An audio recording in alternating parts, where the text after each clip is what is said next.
وفي عندك شوية ملوخيتي هذا، وخلاص فاتحين ورشة فاتحين. ما في؟ خلاص ريحتني، الله يريح بالك. خلينا على الزعتر اليوم. اليوم بدنا نسوي مطبق الفلسطيني، سريعة وبسيطة وسهلة. بدنا نسوي عجين، بدنا خبز اشتراك وتنور. الله على ريحة الزعتر. بالبداية أول ما خلصت تقطيف ورق الزعتر بدي أنقعهم 10 دقايق، أرش عليهم رشة ملح، بعدين أصفيهم.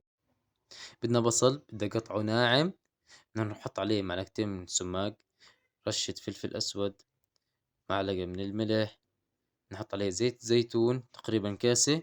نجيب خبز الاشراك، بالنسبة للحشو ما نكثر عشان ما تطلع من الأطراف.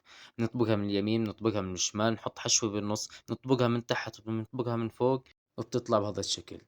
هسا بدنا صينية، بدنا ندهنها بزيت الزيتون، بدنا نحطهم بالصينية، وبدنا ندهن وجههم بالزيت، وندخل نطبق الفرن. أكيد رح نطبق عليهم الباب، بدي أحمرهم من تحت ومن فوق تقريبا 10 دقايق.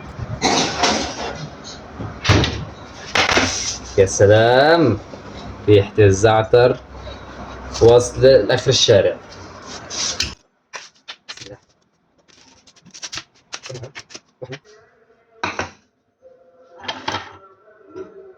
كاسة شاي، فكرك عجب.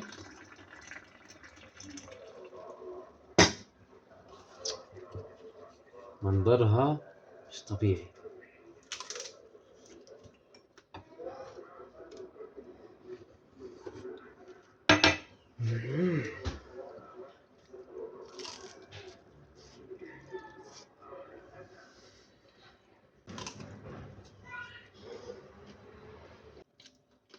يا ويلي، روحوا جربوها، ضروري تجربوها.